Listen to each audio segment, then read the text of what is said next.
మన చిన్నప్పటి నుంచి సినిమాల్లో కానీ రాజకీయ నాయకుల నోట్ల నుంచి అరిగిపోయిన టేప్ రికార్డర్లో నుంచి వచ్చినట్లు ఒకటే మాట వింటూనే ఉన్నాం. చట్టం ముందు అందరూ సమానులే, చట్టం ఎవరికి చుట్టం కాదు. అది తెలిసి తెలియని వయసులో సమాజం అలాగే రాజకీయం గురించి పూర్తిగా అవగాహన లేని టైంలో నిజమే అని నమ్మేసేవాళ్ళు. వినడానికి ఎంత బాగుంది కదా అని అనుకునేవాళ్ళం. కానీ ఒక్కసారి ఇప్పుడు రియాలిటీ వరల్డ్ లోకి ఏం జరుగుతుందో తొంగి చూద్దాం. ఒక సామాన్యుడు ట్రాఫిక్ రూల్ బ్రేక్ చేస్తే చలాన్ వెంటనే పడిపోతుంది. అదే ఒక బడా రియల్ ఎస్టేట్ బిల్డర్ మైనర్ కొడుకు మద్యం మత్తులో ఫోర్స్ కార్ తో ఇద్దరు సాఫ్ట్వేర్ ఇంజనీర్లను తొక్కించుకుంటూ వెళ్తే జస్ట్ రోడ్ సేఫ్టీ మీద ఎస్ఏ రాయి అని కోర్టు చెబుతుంది. ఒక పేదవాడు ఏదైనా చిన్న తప్పు చేస్తే వెంటనే జైల్లో పెడతారు. కానీ అదే ఒక రాజకీయ నాయకుడి మీదో వాళ్ళ కొడుకుల మీదో ఆరోపణలు వస్తే పరారీ, దేశం దాటించడం, విచారణలు, స్టేలు, బెయిల్లు అంటూ అబ్బో ఒక పెద్ద జాతర నడుస్తుంది. అసలు ఈ దేశంలో చట్టం అనేది సామాన్యుడిని భయపెట్టడానికైనా పెద్దవాళ్లకు వాళ్ళ బంధువులకు ఈ చట్టాలు చుట్టాలైపోతున్నాయా? నేను ఇక్కడ పర్టికులర్గా ఎవరినో ఉద్దేశించో ఎవరి మీద అభాండాలు వేయడానికో లేదా పర్సనల్గా టార్గెట్ చేయడానికో వీడియో చేయడం లేదు. దేశంలోని అందరికీ చట్టం ఒకటే అని చెప్పే కోర్టు ఎందుకని కొందరికి పార్షియాలిటీ చూపిస్తుంది అని అడగడానికి వీడియో చేస్తున్నా. పేదవాళ్లకు పెద్దవాళ్లకు తయారు చేసిన ఒకే చట్టం ఎందుకని ఒకేలా వర్తించడం లేదు అనే దానిపై మనం కళ్ళ ముందు జరిగిన కొన్ని భయంకరమైన ఉదాహరణలతో ఈరోజు అసలు మ్యాటర్ ని పోస్ట్ మార్టం చేద్దాం. స్కిప్ చేయకుండా లాస్ట్ వరకు చూడండి, ఎందుకంటే ఇది మన హక్కుల గురించి కాబట్టి. ముందుగా మన భారత రాజ్యాంగం పార్ట్ 3లో ఫండమెంటల్ రైట్స్ అంటే ప్రాథమిక హక్కులను పొందుపరిచారు. అందులోని ఆర్టికల్ 14 రైట్స్ తో ఈక్వాలిటీ గురించి చెబుతోంది. అంటే భారతదేశ భూభాగంలో చట్టం ముందు అందరూ సమానులేనని, అలాగే చట్టం యొక్క సమాన రక్షణను అందరికీ కల్పిస్తోంది అని చెబుతోంది. ఇందులో కూడా రెండు ముఖ్యమైన అంశాలు ఉన్నాయి. ఒకటి ఈక్వాలిటీ బిఫోర్ లా. చట్టం దృష్టిలో అందరూ సమానులే, ఎవరైనా సరే చట్టానికి మించి కాదు. అంటే చిన్న పెద్ద పేద ధనిక సంబంధం లేకుండా అందరూ చట్టం ముందు ఒకటే అని అర్థం. ఇంకా రెండోది ఈక్వల్ ప్రొటెక్షన్ ఆఫ్ లాస్. సమాన పరిస్థితుల్లో ఉన్న వ్యక్తులందరికీ సమాన చట్టాలు వర్తిస్తాయి. సో ఇది మన రాజ్యాంగం ఇచ్చిన హక్కు. కానీ ప్రజెంట్ చాలా మంది చాలా లెవెల్స్ లో అటు చట్టాన్ని ఇటు పోలీస్ వ్యవస్థను అధికార అహంకారంతో చేతుల్లోకి తీసుకోవడం చూస్తూనే ఉన్నాం. ఒక కామన్ మ్యాన్ చేసిన చిన్న పొరపాటుకి ఒక కార్పొరేట్ చేసే తప్పుకి న్యాయ వ్యవస్థ అలాగే భద్రతా వ్యవస్థ ఒకేలా ఉన్నాయి అని మనం అనుకోవచ్చా? లేదనే చాలా మంది అంటుంటారు. దీనికి కారణం కామన్ మ్యాన్ పొలిటీషియన్లకి ఓటుతో ఇచ్చిన పవర్ కాదా? ఈ విషయంపై ఒకసారి చర్చిద్దాం. Power and influence. అధికారం ఉంటే ఏదైనా చేయొచ్చా? మొదటి పాయింట్ ఏంటంటే అధికారం. మన దేశంలో ఒక లీడర్ అంటే కేవలం ప్రజల ప్రతినిధి మాత్రమే కాదు, ఒక అజేయమైన శక్తిలా ఫీల్ అవుతుంటారు. విచారణ సంస్థలు, పోలీసులు ఇవన్నీ ప్రభుత్వాల కింద పనిచేస్తాయి కాబట్టి ఆ ఒత్తిడి గ్రౌండ్ లెవెల్లో క్లియర్గా కనిపిస్తుంది. ఒకసారి ఆలోచించండి, ఒక పవర్ఫుల్ నాయకుడి బంధువు ఏదైనా క్రైమ్ చేస్తే ఆ కేసు ఇన్వెస్టిగేషన్ చేసే ఆఫీసర్కి ఎన్ని ఫోన్ కాల్స్ వెళ్తాయో. చూసి చూడనట్టు వదిలేయని ఒకరు, సెక్షన్లు మార్చేయని ఇంకొకళ్ళు. ఇలాంటి ఒత్తిళ్ల మధ్య సామాన్యుడికి న్యాయం ఎలా జరుగుతుంది? ఇక్కడ పవర్ ఉన్నవాడు బాధితుడు అయిపోతున్నాడు, నిజమైన బాధితుడు నిందితుడిగా మారిపోతున్నాడు. అంతెందుకు రోడ్డు మీద డ్రంక్ అండ్ డ్రైవ్ లేదా ర్యాష్ డ్రైవ్ చేసి పోలీసులకు దొరికిన బడాబాబుల సంతానాలు ఎప్పుడు వాడే డైలాగ్ ఏంటో తెలుసా? ఇదిగోండి ఈ ఫోన్లో మా నాన్న ఉన్నాడు, మాట్లాడండి. అవునా కాదా? మీరు ఇలాంటి రియల్ ఇన్సిడెంట్స్ ఎన్ని చూశారు? ఒకసారి కామెంట్ చేయండి. ఇలాగే మన దేశంలో జరిగిన కొన్ని రియల్ ఇన్సిడెంట్స్ చూద్దాం. పూణే ఫోర్స్ కార్ యాక్సిడెంట్ 2024లో జరిగింది, గుర్తుంది కదా? ఒక బడా రియల్ ఎస్టేట్ బిల్డర్ కొడుకు మద్యం మత్తులో తన కోట్లలో విలువ చేసే ఫోర్స్ కార్ తో ఇద్దరు సాఫ్ట్వేర్ ఇంజనీర్లను తొక్కించుకుంటూ వెళ్ళిపోయాడు. అక్కడ జరిగిందేంటి? ఆ మైనర్ బాలుడికి కేవలం 15 గంటల్లోనే బెయిల్ ఇచ్చేశారు. శిక్షగా రోడ్డు సేఫ్టీ మీద వ్యాసం రాయమన్నారు. వినడానికి ఇదేందయ్యా ఇది అన్నట్టుగా లేదా? ఆఖరికి బ్లడ్ శాంపిల్స్ కూడా మార్చేశారు. ఎందుకంటే వాళ్ళ నాన్నకు రాజకీయ పలుకుబడి ఉంది కాబట్టి.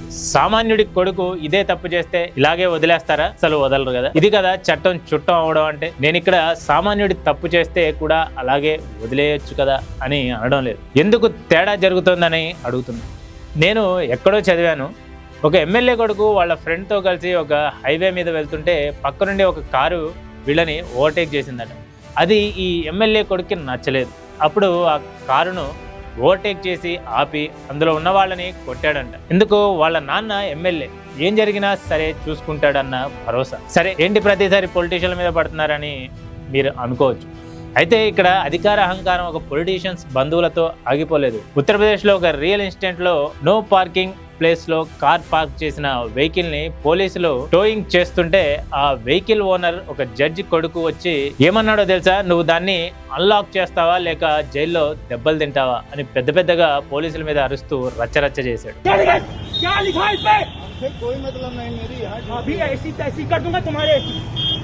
खोलो इसको अभी क्या खोल रहे हो कि नहीं? खोलो तो खोलो इसको। नगर निगम का काम है। खुलवा रहे हो कि गाड़ी नहीं? ऐसे अभी नहीं खुलवाओगे, 4 झापड़ खाओगे तब जाओगे। खुलवा रहे हो कि नहीं? तो मुझसे क्यों चिल्ला रहे हैं आप? थप्पड़ खाए गए जेल में जाके चक्की पीछे। तो मुझसे तो खुलवा रहे कि नहीं? वो ऐसे नहीं सर, उसके लिए बात तो कर बोलो लीजिए आप- अधिकारी से। हैं? अधिकारी से आप बात कर तो लीजिए। मैं कौन हूँ बे? मैं कौन हूँ? अरे तो आप बात कर लीजिए सर। तूने उठाई कैसे बे? मैं जिसने गाड़ी भी लेने उठाई, नहीं उसने उठाई जाता कैसे? हूँ। मैं गाड़ी लेने नहीं जाता देखो हूँ। गाड़ी वहाँ खड़ी है, तुम्हें गाड़ी मिली उठाने के लिए? नहीं तो हैं? मैं गाड़ी लेने किसी को नहीं कहीं जाता हूँ। जाना है अर्जेंट काम है, तुम्हें यही गाड़ी मिली उठाने के लिए? हैं? कचहरी में आज तुम दिमाग खराब हो जाना किस अधिकारी से बात करूं? किस अधिकारी? मैं बात करूं? अभी ऐसी तैसी कर दूं। खुलवा रहे हो कि नहीं तुम? अरे सर मैं तुम कैसे- खुलवाओगे कि नहीं? मुझसे मत कहिए, मैं नहीं खुलवा सकता ऐसे। तू थाने में चल के खुलवाएगा क्या? तू थाने में 4 झापड़ खाएगा तब खुलवाएगा? मुझे ना बताइए सर, जो मैं गाड़ी लेके नहीं आऊँ, मेरी यहाँ रिस्पॉन्सिबिलिटी रसीद काटने की है। जिससे वो रसीद कहना है। उससे कह खुलवा इसको अभी इसी वक्त। तो वो अधिकारी से बात करने के बाद ही सर खुलेगा ना। कौन अधिकारी है? कहाँ ज्वाइंट सीपी सर है। कहाँ है वो? ज्वाइंट सीपी को मैं यहाँ बुला के लाऊं बे? हैं? मुझे अर्जेंटली बाहर जाना है, ज्वाइंट सीपी को बात करूं मैं यहाँ पे? तो बस सर आपको कॉन्टेक्ट नंबर दे दे रहे हैं, आप बात करके देख लीजिए। మీరే ఆలోచించండి, ఎంత అహంకారం ఉంటే రాంగ్ పార్కింగ్ లో పార్క్ చేసి పోలీసులకే వార్నింగ్ ఇస్తాడు. అతని వెనక ఉన్న జడ్జిని చూసుకొని కాదంటారా? అసలు ఇంట్రెస్టింగ్ విషయం ఏంటంటే ఈ మొత్తం విషయంలో అతనికి వేసిన ఫైన్ జస్ట్ 1100 రూపాయలు. అదే ఒకవేళ సామాన్యుడు జస్ట్ క్వశ్చన్ చేస్తే వెహికల్ సీజ్ చేయడం, బెదిరించడం, అవసరమైతే కొట్టడం, ఇలా ఎన్నో జరిగేవా లేదా? సరే, వాళ్ళకి అధికారం ఉంది, అధికార బలం ఉంది అనుకుందాం, వాళ్ళని కొద్దిసేపు పక్కన పెడదాం. ఇప్పుడు మనం నెక్స్ట్ టాపిక్ కి వద్దాం. అదే కాస్ట్లీయెస్ట్ జస్టిస్. డబ్బుంటే ఏ రూల్ అయినా మారాల్సిందేనా? ఇక్కడ ఇంకొక మ్యాజిక్ ఉంది, అదే లీగల్ గేమ్. మన దేశంలో కోర్టులు అందరికీ ఒకటే గానీ ఆ కోర్టులో వాదించే లాయర్లు మాత్రం వేరు. ఒక సామాన్యుడు తనకి ఒక మనీ లేదా పొలిటికల్ పవర్ ఉన్న వ్యక్తిపై కేసు పెడితే ఏం జరుగుతుంది? ఫర్ ఎగ్జాంపుల్ పోలీసులు కేసు తీసుకున్నారే అనుకుందాం, తర్వాత ఏం జరుగుతుంది? మీ కేసు కోర్టులో చూసుకోండి అంటారు, అవునా కాదా?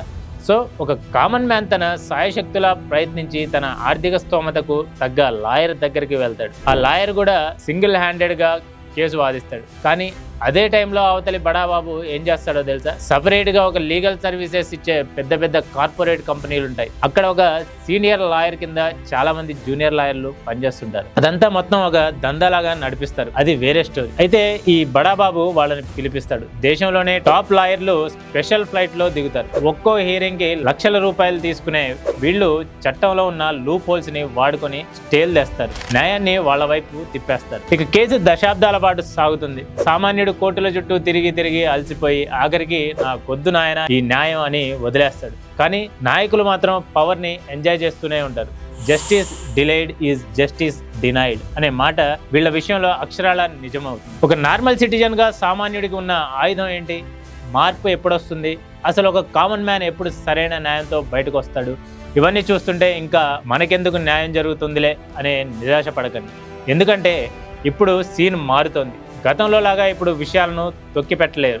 మీ అరచేతిలో కూడా ఒక పవర్ ఉంది, అదే సోషల్ మీడియా పవర్. పూణే కేసులోనే చూడండి, అంత త్వరగా బెయిల్ ఇచ్చిన సోషల్ మీడియా జనం తిరగబడడం వల్లే మళ్ళీ పోలీసులు చర్యలు తీసుకోవాల్సి వచ్చింది. అంటే ఆ చర్యలు పెద్దగా ఇంపాక్ట్ పడకపోవచ్చు ఆ ఫ్యామిలీ పైన, ఎందుకంటే కొన్ని రోజుల తర్వాత అయినా వాళ్ళు బయటకు వస్తారు, లేదా బాధితులను కొనేసి కేసు వాపస్ తీసుకునేలా కూడా చేయొచ్చు. కానీ మనం క్వశ్చన్ చేయడం వల్ల ఒక చేంజ్ అయితే వస్తుందని మనం అనుకోవచ్చు. కొన్నిసార్లు హైకోర్టులు, సుప్రీంకోర్టులు సుమోటోగా కేసులు తీసుకుంటుంటారు. నాయకులైతే ఏంటి, రూల్స్ ఫాలో అవ్వాల్సిందే అని చురకలు అంటిస్తుంటారు. దీనికి కూడా కర్ణాటకలో ఒక ఇన్సిడెంట్ ఉంది. మాజీ దేవగడ మనోడు ఒక మహిళను అత్యాచారం చేసి వేరే దేశానికి పరారయ్యాడు. బెయిల్ కోసం అప్పీల్ చేసుకున్నా కూడా కోర్టు తిరస్కరించింది. చివరికి కొన్ని రోజుల తర్వాత పోలీసులు అరెస్ట్ కూడా చేశారు. అంతేకాదు, ప్రజలు ప్రశ్నించడం, తిరగబడడం మొదలుపెట్టినప్పుడు ఏ ప్రభుత్వమైనా దిగి రావాల్సిందే.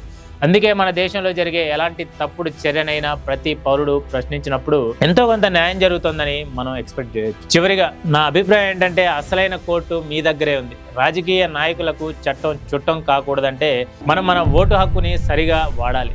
నేర చరిత్ర ఉన్న వారిని, అధికారాన్ని అడ్డం పెట్టుకుని అక్రమాలకు పాల్పడే వారిని చట్టసభలకు పంపకూడదు. చట్టం తన పని తాను చేయాలంటే ఆ చట్టం చేసే వ్యక్తులు నీతివంతులై ఉండాలి, గుర్తించుకోండి. మన నిశ్శబ్దమే వాళ్ళ బలం, మన ప్రశ్నలే మన రక్షణ. నాయకుల బంధువులైనా సామాన్యులైనా తప్పు చేస్తే శిక్ష పడాల్సిందే. అప్పుడు ఈ దేశంలో ప్రజాస్వామ్యానికి అర్థం ఉంటుంది.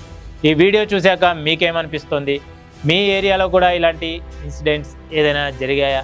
కింద కామెంట్ సెక్షన్లో షేర్ చేయండి. వీడియో నచ్చితే లైక్ చేయండి. ఈ టాపిక్ అందరికీ చేరాలి కాబట్టి ఖచ్చితంగా షేర్ చేయండి. ఇలాంటి మరిన్ని సెన్సేషనల్ టాపిక్స్ కోసం మా ఛానల్ను సబ్స్క్రైబ్ చేసుకోండి. This is Riyaz signing off. మరో టాపిక్తో మళ్ళీ కలుద్దాం.